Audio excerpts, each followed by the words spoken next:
अगर बृहस्पति नहीं चमके तो बृहस्पतेश्वर महादेव, जहां पर बैठकर बृहस्पति भगवान ने शंकर भगवान की आराधना करी है, रोज गंगा जल जाना, गंगा जल लेकर आना, शिव जी की आराधना करना, एक शिवलिंग का निर्माण करा, उसकी आराधना में बृहस्पति भगवान डूब गए, उसकी आराधना में बृहस्पति महाराज निरंतर लगे रहे। और इतनी आराधना बृहस्पति महाराज ने करी, इतनी आराधना कर काशी में करी। बृहस्पतेश्वर महादेव काशी में विराजमान। कौन से महादेव? जम के बोलिए जरा। बृहस्पतेश्वर महादेव काशी में विराजमान है, जो अंगूठी में पुखराज नहीं पहन सकते, जिनकी भाग्य रेखा उल्टी चल रही हो, बृहस्पति चमक ही नहीं रहा हो, जिस काम में हाथ डालते हैं वो काम पूरा ही नहीं होता हो, तो एक बार काशी जाना, बृहस्पतेश्वर महादेव का स्पर्श करना, उनका अभिषेक पूजन करना और उनका स्पर्श कर कर एक बेलपत्र ब्राह्मण देवता से मांग कर लेकर जाना कि इन बृहस्पतेश्वर महादेव से मुझे एक बेलपत्र दे दो। तुम्हें पुखराज पहना कि नहीं पहना, हीरा रतन माणिक पहना कि नहीं पहना, वो बेलपत्र इतना चमत्कार कर देगी कि जिंदगी में कभी संपदा की कमी आएगी नहीं। आराधना करी बृहस्पति महाराज ने कि शंकर भगवान सामने प्रकट हो गए। मांगो बृहस्पति, तुमको क्या चाहिए? कुछ नहीं, केवल आपका भजन। नाम रख दिया, तुम्हारा नाम बृहस्पति रहेगा। बृहस्पति भगवान का एक नाम बृहस्पति भी रख दिया और तुम साधारण नहीं रहोगे। तुमने मेरी आराधना करी है तो देवताओं के गुरु बनकर विराजमान होगे। इतनी भी परेशानी चल रही हो, थोड़े दिन बाबा की जो जलाधारी है, इस जलाधारी पर हल्दी का थोड़ा सा लेपन करिए। हल्दी का लेपन कर कर जिस पात्र से शिवजी को जल चढ़ाओगी, उसी पात्र पर अपनी 3 उंगलियों का स्पर्श हल्दी का कर कर फिर बाबा को कुंदकेश्वर महादेव के नाम से जल चढ़ाना प्रारंभ करें। जो हल्दी का लेपन आपने जलाधारी पर करा है, उसी जलाधारी की एक उंगली कलश पर लगाकर लेकर आओ। घर के अंदर जब प्रवेश करो या व्यापार में प्रवेश करो तो जो कलश पर हल्दी लगाकर लाए हो, वही दरवाजे के ऊपर थोड़ी सी मात्रा में कुंदकेश्वर महादेव के नाम से लगाना प्रारंभ कर दो। कैसी भी चिंता हो, 7 से 8 दिन में वो चिंता समाप्त होगी। पूजा में 2 चीजों का होना बहुत जरूरी है, बहुत ध्यान देना। एक, जब कोई भी विद्वान ब्राह्मण आपके घर में पूजन कराने आते हैं, कोई भी विद्वान ब्राह्मण जब आपके घर में पूजन करते हैं, कोई विद्वान ब्राह्मण जब आपके घर में पूजन करने के लिए आते हैं, पूजन कराते हैं, सबसे पहले दीप प्रज्वलित करते हैं। क्या प्रज्वलित करते हैं? दीप। आप भगवान के मंदिर में जब पूजन करें, आप जब अपने घर में भगवान की जब पूजन करें, तो आप स्तुति, पाठ, मंत्र, साधना, जप, अनुष्ठान सब बाद में, सबसे पहले एक दीप प्रज्वलित करें। पूजन में दीपक होना बहुत जरूरी है। और दूसरा है, ऐसी कोई पूजन नहीं जिसमें महादेव नहीं। अगर जिस पूजन में शंकर नहीं होंगे, वो पूजन कोई देवता स्वीकार नहीं करता, कोई देवता स्वीकार नहीं करेगा, उस पूजन का कोई फल नहीं जिसमें शिव नहीं है। अब अभी तक 2 भार इंद्र के पास में थे, बहुत ध्यान देकर समझना ये नवग्रह कथा को। 2 भार थे इंद्र के पास। इन कौन से पद थे? जम के बोलो जरा। पहला पद देवराज इंद्र का, दूसरा पद देवगुरु, देवगुरु का पद भी इंद्र के पास में था और देवराज का पद भी इंद्र के पास में था। ये 2 पद जब होता है साधारण भाषा में, आप ले लीजिए, किसी के पास में अध्यक्ष का पद भी है, किसी के पास में और कहीं का पद भी है, 2-3 पद उसके पास में विराजमान है, तो उसके पास में 2-3 पद अगर विराजमान है तो फिर उससे अगर एक पद ले लिया जाता है तो उसको अहंकार आ जाता है, उसको गुस्सा आ जाता है कि बताओ अभी तक तो मुझे पूछा जा रहा था, अब तुम तो वो पद पे भी जान दो। जैसे तुम किसी कुर्सी पर बैठे हो, कथा सुन रहे हो और इतने में कोई रिश्तेदार बाहेती जी का आ गया और तुम बढ़िया आराम से बैठे थे, और बैठे बैठे इतने में बाहेती परिवार से कोई आया और उसने तुमको उठाया, प्लीज थोड़ा सा, और तुम्हें उठाकर दूसरी जगह बिठा दिया और उन्होंने अपने वाले को कुर्सी पर बिठा दिया। अब बोलो, जो उठा, जिसको उठाया जाता है उसका भगोने जैसा मुंडा हुआ कि नहीं हुआ? अरे बोलो तो, अपन दूर कथा नहीं जाते, कथा अपने ऊपर लेके चलो कि अपन कैसे समझें इस कथा को। बहुत अगर गहन तत्व की कथा सुनेंगे तो समझ में आएगी नहीं। यहाँ से सुनी, यहाँ से निकाल दी, बच्ची कुछ ऊपर से निकल गई और मालूम पड़े थोड़ी देर बाद माताएं कुर्सी पे बैठी बैठी अब फिर तो अपन तो अपने पर लेकर चलो ना, कि जैसे कोई आप कुर्सी पर बैठ गए और इतने में इनके रिश्तेदार कोई आए और आने पर उन्होंने कहा दिया तुम यहाँ से उठो दूसरी जगह जाके बैठो, इतने में तुमको बुरा लग गया, बुरा लगा, मुंह भगोने जैसा हो गया, गुस्सा आ गया। उसी तरह इंद्र के पास में दो सत्ता थी, एक देवराज इंद्र थे और दूसरे गुरु का पद भी इंद्र के पास में था। देवताओं के गुरु बनकर इंद्र घूम रहे थे, पर अब उल्टा हो गया। शंकर भगवान ने बृहस्पति महाराज को देव गुरु बना दिया। अब जैसे ही देवगुरु बनाया तो इनका इंद्रदेव का मुंह, अरे वो बोलो तो तुम भगोड़ ऐसा हो गया, कुर्सी उतरी कि मुंह भगोड़ा, तो गुस्सा तो गुस्सा। इतने में इंद्र ने, बृहस्पति महाराज देवगुरु बन गए, इंद्र सिंहासन पर बैठे थे, अप्सराओं का नृत्य देख रहे थे। वहीं से देवगुरु बृहस्पति का आगमन हुआ। बृहस्पति महाराज जैसे ही आए तो इंद्र तो सिंहासन पर बैठकर पूरा अप्सराओं का नृत्य देख रहे थे। उनको देवगुरु बृहस्पति से मतलब ही नहीं था। कोई स्थान नहीं, कोई सम्मान नहीं, कोई आदर नहीं, कोई आदर नहीं। जिसको घर के बड़े बुजुर्ग सम्मान देते हैं, घर के बच्चों का भी फर्ज है कि उसका सम्मान बच्चे करें।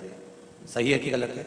घर के बुजुर्ग उसका सम्मान दे रहे हैं ना, घर के बड़े उसका सम्मान कर रहे हैं ना, तो घर के बच्चे कहते हैं नहीं वो तो हमारे लिए गलत सोचता है, हमेशा हमारे लिए अपशब्द बोलता है, हमेशा आड़ा टेढ़ा बोलता है। तो घर के बुजुर्ग कहते हैं तुम्हें क्या करना है, जब हम सम्मान दे रहे हैं तो तुम भी दो, हम आदर कर रहे हैं तो तुम भी करो। बृहस्पति महाराज का सम्मान नहीं हुआ। बृहस्पति महाराज वहां से उठकर चले गए, बोले नहीं। जो समझदार होता है वो तुरंत कह देता है कोई बात नहीं, मैं चले जाता हूं। कोई मुख पर क्रोध नहीं, कोई चिड़चिड़ प्रवृत्ति नहीं, कोई अपशब्द नहीं। एक बात मैं आप सबको कहना चाहूंगा, किसी जगह पर यदि आपका अपमान हुआ है, बहुत ध्यान देना जरा, कथा थोड़ी भारी है पर समझ लोगे आप। किसी जगह पर यदि आपका अपमान हुआ है तो आप भगवान शंकर को धन्यवाद देना कि मैंने पूर्व में किसी का अपमान करा होगा तो मेरा हिसाब आपने इतनी जल्दी बराबर कर दिया है, इतनी जल्दी बराबर कर दिया। ये थोड़ा सा अपमान मेरा कराया, मेरा हिसाब बराबर हो गया। कोई गाली दे रहा है, देने दो, शंकर भगवान को धन्यवाद देना, बाबा बड़ी कृपा करी, मैंने पूर्व में इसको गालियां दी होंगी, अपशब्द कहा होगा तो इसने मुझे पलटकर गाली दे दी, अपशब्द कह दिया। ये तेरी कृपा है, ये तेरी दया। और जब तक तेरी करुणा, तेरी कृपा, तेरी दया नहीं हो तब तक कुछ हो ही नहीं सकता। तेरी कृपा।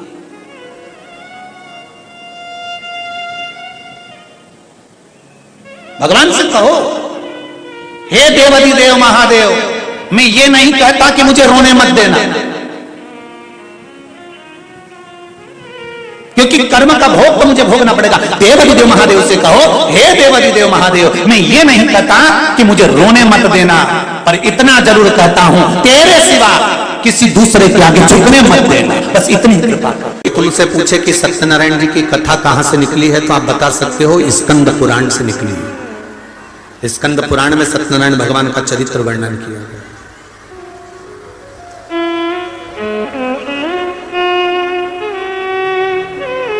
कितने लोग हैं जिनके यहां सत्यनारायण भगवान की कथा होती है? कभी तो हुई होगी, हुई है? चलो रखो। सत्यनारायण भगवान की कथा कौन सी है? पंडित जी जब भी कथा सुनाते हैं उसमें 5 अध्याय सुनाते हैं। बोलो। पहला अध्याय सुनाया, एक ब्राह्मण के घर पर एक लक्कड़हारे ने कथा सुनी। बोलो सही है कि गलत है? दूसरा अध्याय, फिर कथा सुनकर उसने कथा सुनी। फिर तीसरा अध्याय, उसने कथा सुनकर उसने कथा सुनी। फिर चौथा अध्याय, उसने कथा सुनी और उसने कथा सुनी। पर वो कथा थी कौन सी? जो सत्यनारायण जी की थी, जो सबने सुनी, पर आज तक वो 5 अध्याय में नहीं आई। तो वो कथा कौन सी थी? तो कोई तुमसे पूछे तो कह देना, शंकर भगवान को जानने के लिए ब्रह्मा और विष्णु ने ढूंढना प्रारंभ करा। भगवान विष्णु नीचे गए, ब्रह्मा ऊपर गए, केतकी का फूल, गाय, सबको लेके ब्रह्मा जी आए। नीचे खड़े हुए भगवान विष्णु से ब्रह्मा जी ने पूछा कि तुम्हें भगवान शंकर के चरण मिले? तो भगवान विष्णु ने कह दिया कि मुझे चरण नहीं मिले। शंकर भगवान के सामने भगवान नारायण ने सत्य बोल दिया था, इसलिए उनका नाम सत्य नारायण हो गया। तब भगवान विष्णु ने जैसे ही सत्य बोला तो 33 कोटि देवताओं ने पुष्पों की वृष्टि करी, हाथ जोड़कर स्मरण करा, स्तुति करी। एक सुंदर कलश को सजाकर उस पर श्रीफल रखकर आम पत्र को लगाकर केल पत्र के साथ में भगवान विष्णु की आराधना करना प्रारंभ करी। और भगवान विष्णु की जब आराधना करी तो यही आराधना जब करना प्रारंभ करे तब उनको कदली फल मेवा का भोग लगाया, क्योंकि तुमने सत्य बोला है। सत्य बोलने वाले की पूजन संसार में होती रही है, इसलिए भगवान नारायण की उस दिन से पूजन प्रारंभ हो गई। अब कोई तुमसे पूछे कि सत्यनारायण जी की कथा कौन सी थी, तो तुम बता देना कि कथा ये थी, और वो 5 अध्याय तो कथा के क्रम के। आपने जितनी बार भी सत्यनारायण जी की कथा सुनी होगी उसमें बताया होगा उन्होंने कथा करवाई तो उन्होंने कथा करवाई तो उन्होंने कथा करवाई। वो कथा कौन सी थी? वो कथा ये। अब भगवान विष्णु ने ब्रह्मा जी से पूछा, आपको भगवान शंकर का सिर मिला? हाँ। आकाशवाणी हो गई शिवलिंग में से, ये ब्रह्मा झूठ बोल रहा है। दुनिया के सारे मंदिर में, दुनिया की सारी भूमि पर, दुनिया की सारी जगह पर जाकर झूठ बोलोगे चल जाएगा, पर शंकर भगवान के सामने झूठ बोलोगे तो जिंदगी नरक जैसी निकल जाएगी, पूरी जिंदगी। ये अदालत, ये पंचायत, ये पंच, ये तो सब बाद में बने। इससे पहले तो गांव के लोग निर्णय कराने के लिए शंकर जी के मंदिर लेके जाते थे। बोलो रे, जितने बैठे हो पुराने सबको मालूम होगा, जरा सा कोई काम बिगड़ा, चल शंकर जी के मंदिर में उठा गंगा जली और कह दे कि तूने ऐसा नहीं करा। ना पहले पंचायत होती थी, ना पहले अदालत होती थी, ना कोई निर्णायक मंडल होता था, केवल एक निर्णय होता था, शंकर जी के मंदिर में ले जाकर खड़ा कर देते थे और उठा गंगा जली और कह दे तूने ये नहीं करा। कारण क्या था? क्योंकि स्कंद पुराण, शिव पुराण, गर्ग संहिता, लिंग पुराण, नर्मदा पुराण, पद्म पुराण, सारी पुराण एक बात कहती है कि दुनिया में कहीं पर भी झूठ बोल लो, पर शंकर के द्वार पर झूठ मत बोलना। शिव के द्वार पर झूठ बोला तो जिंदगी नरक हो जाएगी।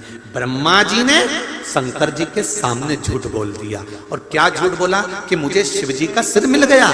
ब्रह्मा जी ने जैसे बोला तो शंकर भगवान ने कहा, ब्रह्मा तुम झूठ बोल रहे हो। ब्रह्मा जी ने बात स्वीकार नहीं करी। ना मानो तो केतकी के फूल से पूछो।